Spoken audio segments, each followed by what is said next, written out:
Right. Hello, everybody. This is Ketchup here once again, and this sort of arcade run I don't think is the kind of thing you would have expected. By all means, I'm going to be doing loads of these because I really like doing these kind of assorted trips down memory lane, I guess. And I try and make sure I upload a video on Tuesdays. You know, we often have a video on Tuesday and Friday is what we aim for. It can depend on how long they take to put together. But the UK has had a horrendous heat wave. Apparently, the worst we've had in about 40 years, so it's been kind of not so nice sitting in the office, I will admit, so I've tried to keep that to a minimum. What you're seeing at the moment is a kind of proof of concept, I suppose.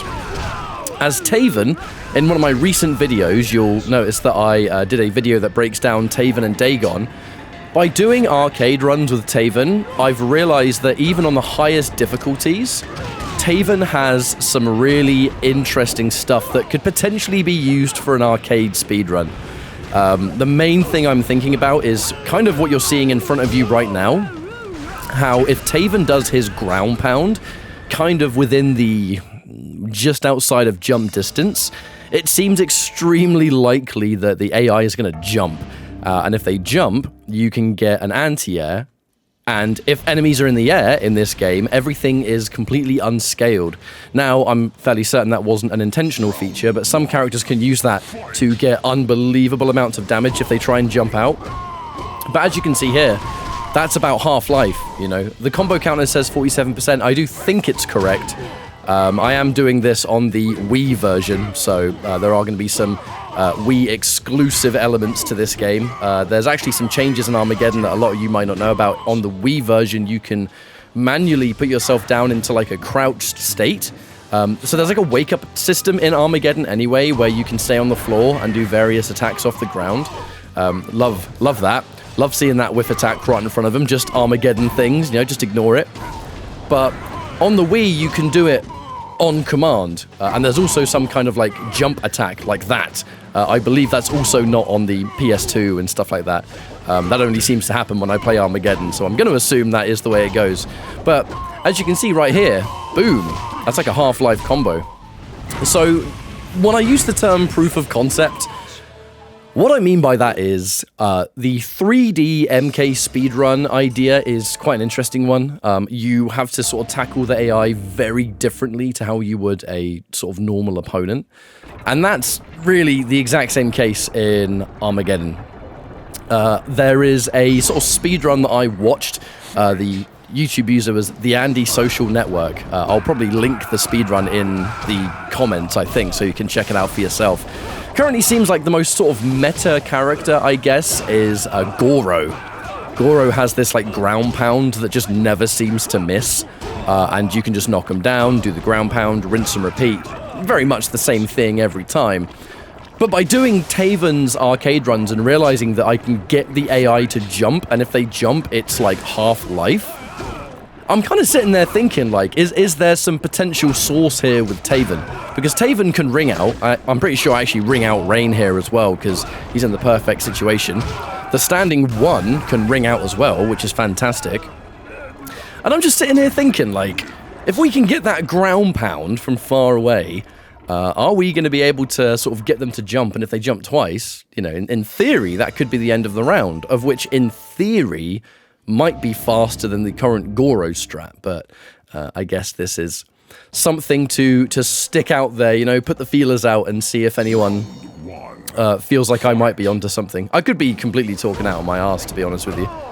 But just, it's pretty consistent getting them to jump. It's just being in the right range that makes it a bit different.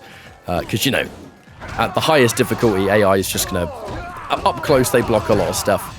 So you'd kind of sit there thinking, right, how can we get them at a range where we can almost guarantee the ground pound at the right distance, where they're always going to jump?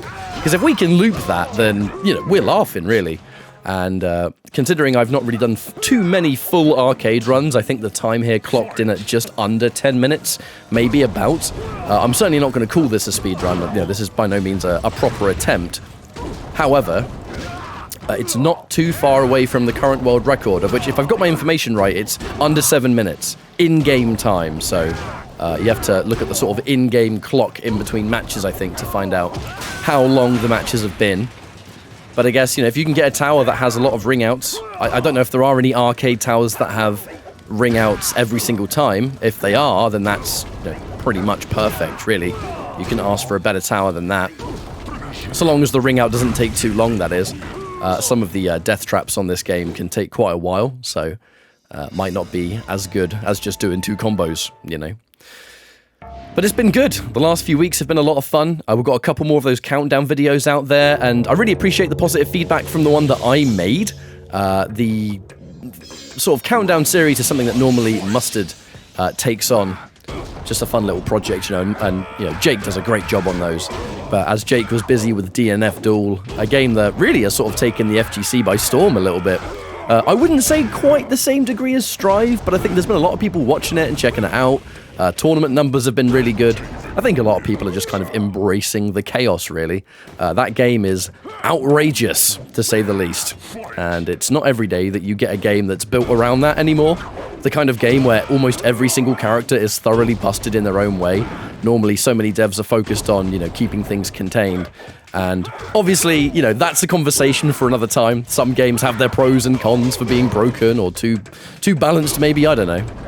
I think it just depends on where you get your enjoyment from fighting games, I guess. But as you can see in front of you, it's kind of just the same stuff every time. And I'm really trying to see how quick I can get the games done. Like, can I land a ground pound at close range? Or further away? If I can get it further away, will they jump? If they jump, give me that half-life. And I'm kind of looking at this game and I'm thinking that there's other characters that might be able to do that.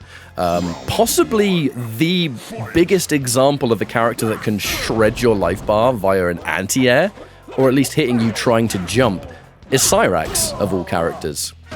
We've kind of mentioned that in Cyrax's competitive history.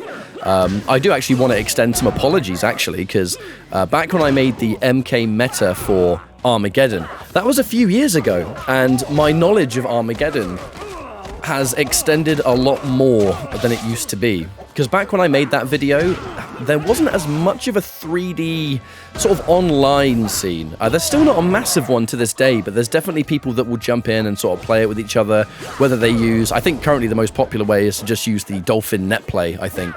Kind of similar to what Smash players use for Melee, or Bloody Raw Extreme players use Dolphin as well. You can actually use Armageddon for the exact same effect, and it works really well. My point is that there's more people that are looking to break down certain characters, and at that time, honestly, there wasn't much known about Sector or Cyrax. They weren't played back in the day, they weren't really used online, and there was no offline, right? Until this new wave of being able to play sort of emulating the offline environment, where a lot more combos will work and characters work the way they're supposed to. And from that point, we learned a lot more about Cyrax than when I made that MK meta. I'm pretty sure I said something on the lines of Cyrax is bad, Mustard didn't enjoy him because he preferred Deadly Alliance, but in hindsight, Cyrax is the worst character in Deadly Alliance, and in Armageddon, it turns out Cyrax is pretty damn good. Much better than myself and a lot of people thought, and a big part of it comes down to anti-air damage. Cyrax has like a 1-1 loop that even a couple of those can result in a 60% combo into a free throw, and it's just unbelievably high damage. And I'm sitting here thinking, well, if we can get the AI to jump and play as Cyrax, we could, in theory, do what I'm doing right now as Taven, but somehow get even more damage. And then when we put in the free throw situation, will they take the throw? Will they try and jump out of the throw? I think there's going to be some experimentation to be done there. And obviously, sitting here thinking out loud, as is the whole point of these sort of commentary videos, I suppose. I don't know, maybe some of you 3D MK heads that might be watching this video, maybe there's some food for thought and some potential to maybe expand on how the speedrun is done for Armageddon. Because honestly, Mortal Kombat speedruns are a thing that I've always enjoyed very much. You know, Shaolin Monks is definitely my favorite speedrun in the entire franchise, especially the co-op speedrun. And tell you what, actually, for anyone that hasn't seen the more up-to-date Shaolin Monk speedruns, you'll make sure you want to do it, because that game is just getting constantly busted open, whether it's for solo runs or whether it's for co-op runs. It's all starting to develop a lot more than when Mustard and I ran that game a couple of years ago. By all means, would love to revisit it, but there's just so much going on right now. It's hard to dedicate, I guess. But that's the sub-boss down, Shao Kahn. I think we got kind of fortunate there. You know, Shao Kahn's more of a traditional character with some boss character elements to him. But this is kind of what I'm thinking. So when I watch the Goro speedruns for this game, it kind of comes down to ground pound used constantly against Blaze. And it actually results in Blaze being what seems to be a rather long fight. And other characters will be able to shred him a lot faster if they can guarantee. That's kind of what I'm thinking about, right? The second round's a lot more of an accurate depiction of that. I use all of my breakers here, and actually one thing I haven't mentioned at all here is that, as you might have remembered from my Taven and Dagon video, it's common in Armageddon that if you have a full screen ground pound and you're launched, if you use an air breaker like that, they cannot get out of the ground pound. You know, I use that to secure the round. But when you use a breaker in the air and ground pound as Taven, in a lot of cases, you're actually close enough that they will jump. And that's kind of why I'm thinking about shredding them. But there you go. Can't knock them down with a shoulder charge, but you somewhat restand. And Blaze often tries to press a button. And you're seeing how fast I've been shredding this guy. I mean, if I had a breaker here, I'd be able to use a breaker and then anti-air him and put him in the same situation. But even that, look at the damage! Look at the damage! I'm just thinking, if we can put characters that can make them jump, perhaps, get that anti-air damage, that big old anti-air damage, and then have the ability to shred Blaze, we could have like a super, super, super fast Armageddon run on our hands. But anyway, that's going to be it from me. Enjoy the video here. Hopefully you liked it. Subscribe and all that good stuff. And we'll have another video ready for you on Friday. Enjoy the ending of the main character. See you later. For him in my temple. As intended, the godlike energy passed through him, transforming him into a full god. The surge of power then passed through the armor given to him by his mother, and was dispersed into every combatant within the crater. The result was intended to strip them of their special powers, but Blaze had been corrupted long ago by the Dragon King's holy men. Instead of nullifying the combatants' power, it made them stronger than before. The quest was a failure. May the Elder Gods forgive me.